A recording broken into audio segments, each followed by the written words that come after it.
Assalamualaikum, selamat pagi pemirsa Trans 7. Apa kabar nih? Semoga baik-baik saja ya. Seperti biasa, pagi-pagi habis subuh ketemu lagi dengan Hasanah Ensiklopedia Islam Dunia. Dan inilah News Flash. Masjid sebagai simbol tempat ibadah muslim memiliki peranan besar dalam penyebarannya di seluruh dunia. Untuk di Indonesia sendiri, ada beberapa masjid tua yang telah menjadi legenda dan bagian dari situs bersejarah bangsa ini. Masjid Agung Sunan Ampel. Masjid Agung Sunan Ampel dibangun tahun 1421 Masehi oleh Raden Muhammad Ali Rahmatullah atau nama Sunan Ampel. Masjid ini terletak pada Desa Ampel, Kecamatan Semampir, Surabaya, Jawa Timur. Masjid bergaya arsitektur Jawa kuno dan nuansa Arab Islami. Tapi sayang, sejarah kapan masjid ini selesai dibangun tidak diketahui. Dari segi sejarah, masjid ini juga menjadi salah satu saksi perjuangan Islam di negeri ini. Tidak hanya dalam penyebaran agama, tetapi juga sebagai salah satu tempat bersejarah ketika era pra-kemerdekaan. Masjid Agung Ampel memiliki 16 tiang utama, dengan panjang setiap tiang 17 meter tanpa sambungan. 17 meter tiap panjang tiang bermakna 17 rakaat dari semua jumlah sholat wajib yang dijalani selama sehari oleh umat muslim.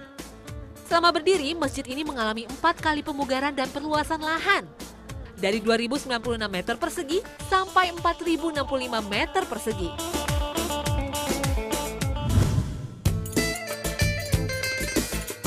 Masjid Agung Demak. Masjid ini adalah salah satu masjid tertua di Pulau Jawa. Masjid Demak berada di kota Demak, Jawa Tengah. Dibangun pada tahun 1477. Menurut legenda kuno, masjid ini dibangun bersama dalam satu malam oleh Wali Songo. Masjid ini dijadikan tempat berkumpul Wali Songo sebagai pusat penyebaran agama Islam. Luas bangunan yang dimiliki 31 kali 31 meter persegi. Bangunan masjid ditopang dengan 128 tiang penyangga, dengan 4 tiang besar penyangga utama di dalamnya. Masjid ini juga memiliki 5 buah pintu yang menghubungkan satu bagian dengan bagian lain. Kelima pintu ini memiliki makna rukun Islam, syahadat, salat, puasa, zakat, dan haji. Masjid Menara Kudus. Masjid Menara Kudus juga menjadi salah satu situs bersejarah penyebaran agama Islam di Indonesia, khususnya Pulau Jawa. Masjid ini berdiri tahun 1549 Masehi, diketahui dari hasil penelitian ahli sejarah pada sebuah batu berukuran lebar 30 cm dan panjang 46 cm. Terletak pada mihrab masjid dengan literatur tulisan Arab, masjid ini dibangun oleh Maulana Malik Ibrahim atau yang lebih dikenal dengan sebutan Sunan Kudus. Masjid ini terletak di Desa Kauman, Kudus, Jawa Tengah. Dilihat dari segi arsitekturnya, Masjid Menara Kudus ini memiliki perpaduan antara budaya Hindu dan Islam. Bagian menaranya berbentuk sebuah candi dengan tinggi 17 meter, di sekeliling menara dihiasi piringan bergambar yang berjumlah 32 buah. Tidak berbeda dengan situs masjid lainnya di Pulau Jawa, Masjid Menara Kudus memiliki komplek pemakaman. Di dalam komplek pemakaman terdapat makam Sunan Kudus dan keluarganya.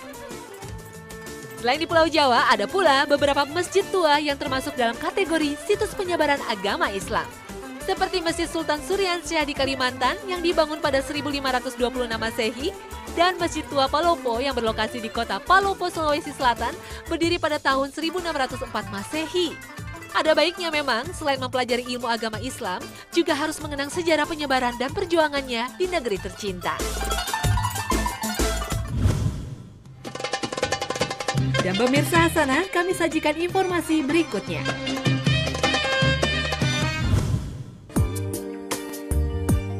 Islam adalah agama yang membawa misi perdamaian.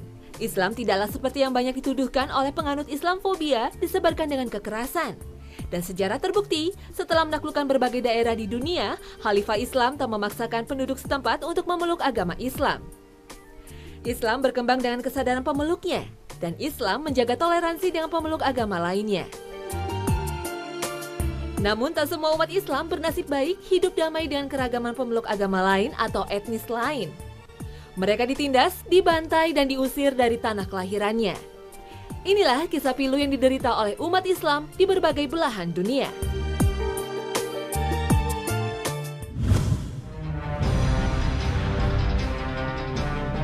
umat Islam di India, termasuk pemeluk agama terbesar setelah agama Hindu. Namun kondisi ini tak dinikmati oleh umat Islam di Assam dan Uttar Pradesh. Mereka dibantai. Kondisi ini telah membuat prihatin banyak kalangan. Sejumlah pemimpin Muslim India dan organisasi Islam berkumpul di Mumbai selain mengutuk tragedi itu, juga mencari solusi terbaik untuk menyelamatkan umat Islam di kawasan konflik ini. Pembantaian umat Muslim di kawasan Assam dan Uttar Pradesh diduga sebagai upaya pembersihan etnis secara sistematis dan terencana. Sementara pemerintah setempat sudah gagal untuk melindungi warga sipil yang tak bersalah. Kerusuhan sektarian ini meletus pada 20 Juli 2012 lalu setelah 4 pemuda dari etnis Hindu Bodo dibunuh oleh beberapa orang tak dikenal di distrik Kokrajhar. Tanpa menunggu hasil penyelidikan polisi, segerombolan pemuda dari suku Bodo langsung menyerang Muslim di distrik Kokrajhar ini dan menuduh orang Muslim sebagai pelaku pembunuhan itu. Sejak itulah kerusuhan terus berlangsung selama sepekan dan mulai meluas hingga distrik Chirang dan Dhubri. Jumlah korban pun terus meningkat. Umat Muslim di Kokrajhar merupakan minoritas. Kawasan yang berbatasan langsung dengan Bangladesh dan Buran dihuni oleh mayoritas umat Hindu dari suku Bodo. Sentimen etnis makin kerap terjadi. Umat Islam sering dituduh sebagai imigran ilegal Bangladesh. Padahal umat Islam di kawasan ini sudah menetap berabad-abad. Mereka adalah bagian dari umat Islam di India yang berjumlah sekitar 160 juta orang dari total penduduk India sekitar 1,1 miliar warga India. Inilah populasi Muslim ketiga terbesar setelah Indonesia dan Pakistan.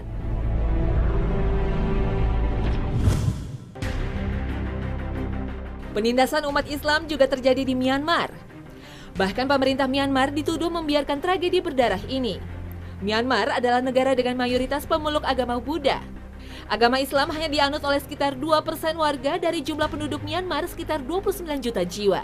Dan umat Muslim di Myanmar didominasi oleh etnis Rohingya. Islam masuk ke Myanmar sudah berabad-abad sejalan dengan sejarah masuknya Islam ke Indonesia, Malaysia, dan Cina. Agama Islam disebarkan oleh para pedagang dari Arab, Persia, dan India. Etnis Rohingya adalah suku asli Myanmar yang telah lama tinggal berabad-abad lamanya di daerah Rakhine. Etnis ini memiliki darah keturunan dari para pedagang Arab dan India pada masa lampau.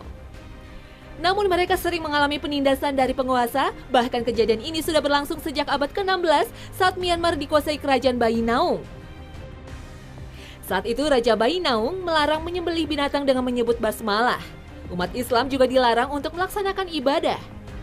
Umat Islam Myanmar makin terpuruk sejak gelombang nasionalisme pada tahun 1956 yang dipropagandai oleh Ne Win. Mereka diusir oleh tentara pemerintah. Pada tahun 1982, pemerintahan Myanmar menyatakan etnis Rohingya bukanlah termasuk warga negara Myanmar. Mereka menyebut etnis Rohingya ini sebagai suku yang tidak punya negara. Padahal sudah berabad-abad lamanya etnis ini menduduki wilayah Rakhine di Myanmar yang berbatasan dengan Bangladesh. Pemusnahan umat Muslim dilakukan secara sistematis oleh pemerintahan antara lain melalui propaganda media. Muslim Rohingya dituduh sebagai teroris. Banyak terjadi pembakaran rumah penduduk Muslim. Dan yang terparah adalah terjadinya bentrok besar ketika warga terpengaruh oleh selembaran berita fitnah yang menceritakan seorang wanita Buddha diperkosa dan dibunuh oleh warga Muslim Rohingya. Akibat berita ini, pada 3 Juni 2012, 10 warga Muslim yang sedang menuju tempat ibadah dengan menggunakan bis dibantai oleh massa yang brutal. Penindasan terhadap Muslim Rohingya hingga saat ini masih terjadi. Dan pemerintah Myanmar lepas tangan, tak mau bertanggung jawab. Bahkan pemerintah tidak bisa menjamin tim PBB dan LSM yang ingin membantu warga Rohingya yang terlantar. Inilah yang mengakibatkan terhambatnya bantuan keselamatan untuk warga Rohingya. Hidup mereka kini terlunta-lunta di tengah ancaman yang akan merenggut jiwa mereka.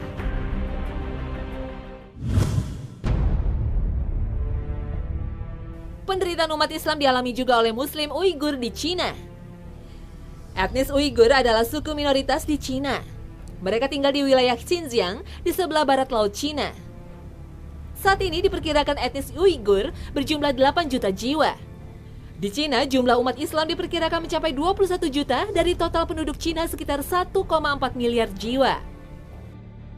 Wilayah Xinjiang dulu dikenal dengan nama Turkistan Timur. Interaksi dengan pedagang Arab, Persia, dan Turkilah yang membuat masyarakat Uighur mengenal Islam. Sejak pemerintah komunis mengambil alih wilayah Turkistan, etnis Han yang penganut komunis pun mulai menguasai Xinjiang. Bermula dari kebijakan-kebijakan diskriminatif pemerintahan Cina terhadap etnis Muslim Uighur, misalnya larangan pembangunan masjid, sehingga berujung pada konflik yang berkepanjangan antara etnis Han dan Uighur.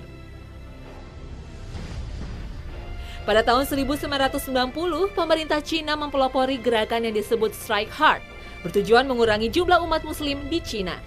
Hal ini dikarenakan ketakutannya akan propaganda media barat tentang teroris Islam. Kebijakan pemerintah Cina yang sangat menindas kebebasan beragama dan beribadah untuk umat Muslim di sana berujung pada bentrokan.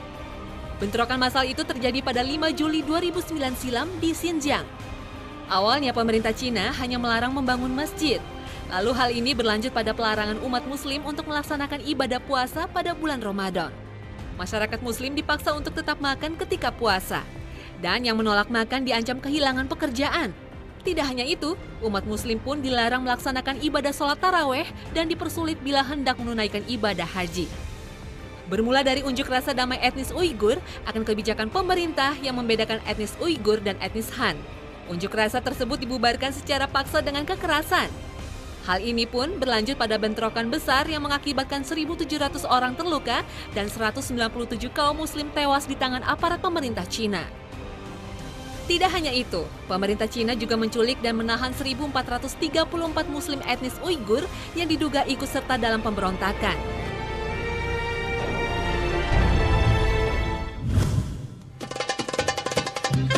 Jangan lewatkan informasi berikutnya karena Hasanah Ensiklopedia Islam Dunia akan kembali.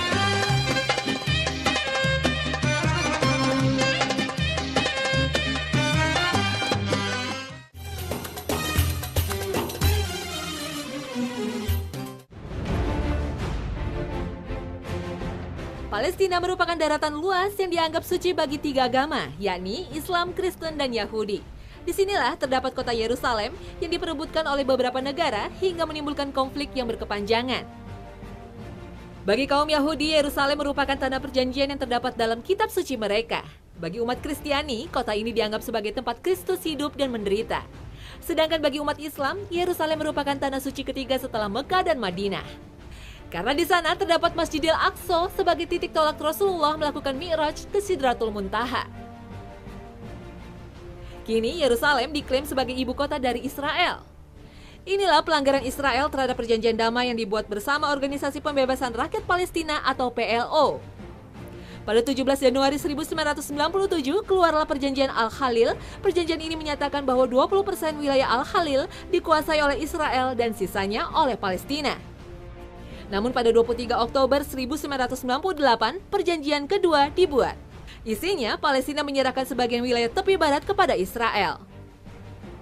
Namun pada November 2008, Israel memasukkan tank-tanknya ke tanah Gaza. Ini yang membuat perjanjian damai itu berakhir. Israel kembali menyerang dengan angkatan beratnya untuk mendominasi Palestina. Tanah Palestina ini diperebutkan dengan pertumpahan darah hingga saat ini.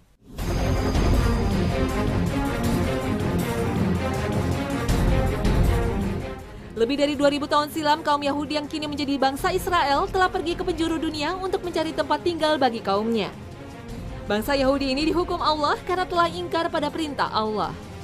Sebagaimana dijelaskan dalam surat Al-Baqarah ayat 58 hingga 59.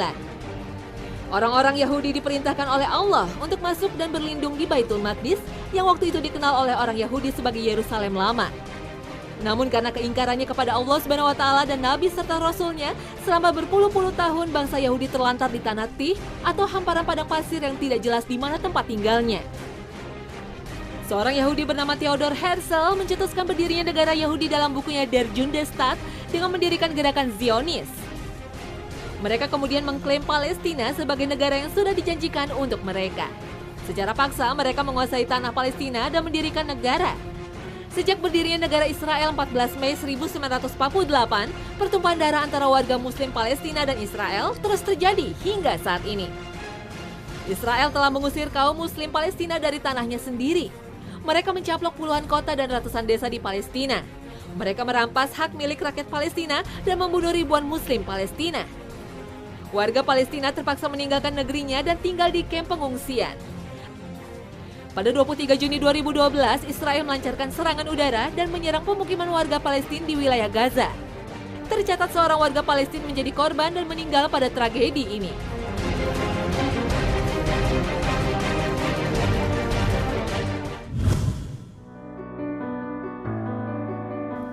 Pembantaian etnis Muslim juga sempat terjadi di kawasan Balkan. Lebih dari 100.000 umat Muslim Bosnia dibantai oleh tentara Serbia. Penduduk Bosnia pun terpaksa mengungsi dan meninggalkan negerinya untuk menghindari kekejaman Serbia. Inilah kenangan kelam yang terjadi 20 tahun silam. Sebuah tragedi kemanusiaan yang tercatat dalam sejarah dunia. Etnis Muslim Bosnia nyaris lenyap di negeri Balkan yang dilanda perang antara tahun 1992 hingga 1995. Saat itu pasukan Serbia yang berada di bawah komando Jenderal Ratko Mladic membunuh sekitar 8.000 warga Muslim setelah merebut kota Srebrenica meskipun kota itu diumumkan sebagai kota tempat berlindung oleh PBB. Perang Bosnia pecah setelah Yugoslavia terpecah pada tahun 1991. Bosnia-Herzegovina menyatakan kemerdekaannya melalui referendum. Namun ditentang oleh Serbia yang ingin menguasai seluruh wilayah bekas kekuasaan Yugoslavia. Di bawah pimpinan Radovan Karadzic dan Jenderal Ratko Mladic, etnis Serbia mengerahkan pasukannya dan menguasai 70% wilayah Bosnia. Kemudian berusaha melenyapkan etnis Muslim dan Kroasia. Dunia awalnya diam menyaksikan pembantaian yang dilakukan etnis Serbia. Namun negara-negara Islam melancarkan aksi protes. Konflik berdarah ini akhirnya dipaksa untuk berdamai setelah PBB dan NATO turun tangan dengan membuat kesepakatan Dayton pada tahun 1995. Wilayah Bosnia-Herzegovina dibagi dua. 51% wilayah gabungan Muslim Kroasia yang membentuk Federasi Bosnia dan Herzegovina dan 49% etnis Serbia yang mendirikan Republik Srpska. Untuk mempertanggungjawabkan pembantaian etnis ini, mantan Presiden Republik Srpska Radovan Karadzic ditangkap pada 21 Juli 2008. Sementara Panglima Tentara Federal Jenderal Ratko Mladic ditangkap pada bulan Mei 2012. Mereka diajukan ke Mahkamah Internasional dan dihukum sebagai penjahat perang.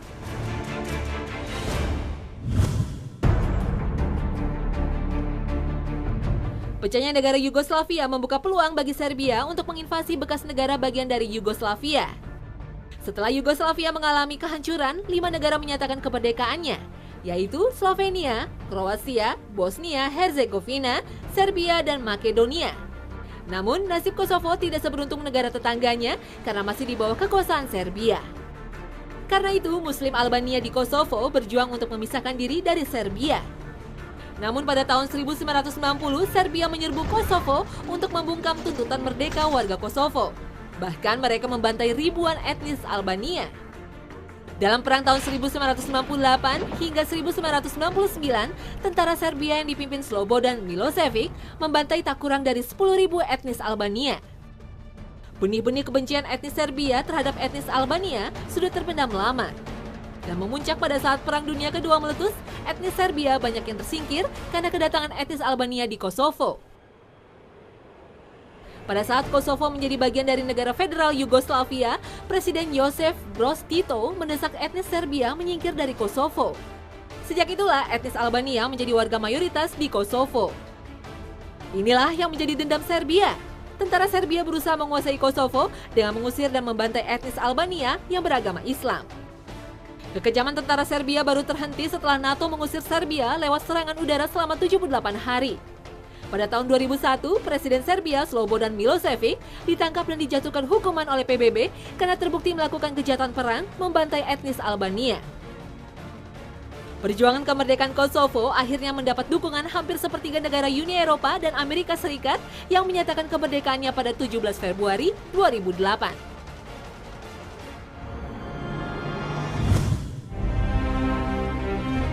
Inilah berbagai perjuangan umat Islam untuk melawan kezoliman.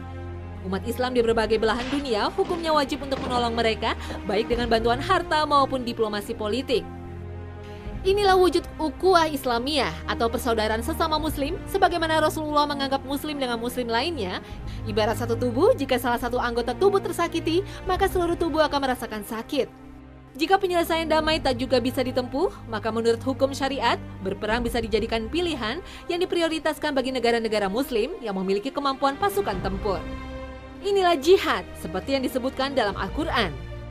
Dan perangilah mereka sehingga tidak ada fitnah lagi dan ketaatan itu semata-mata hanya milik Allah.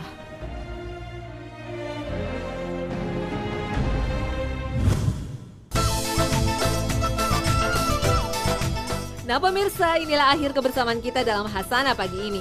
Saksikan selalu Hasanah setiap hari Senin hingga Jumat. Terima kasih atas perhatian Anda dan wassalamualaikum warahmatullahi wabarakatuh.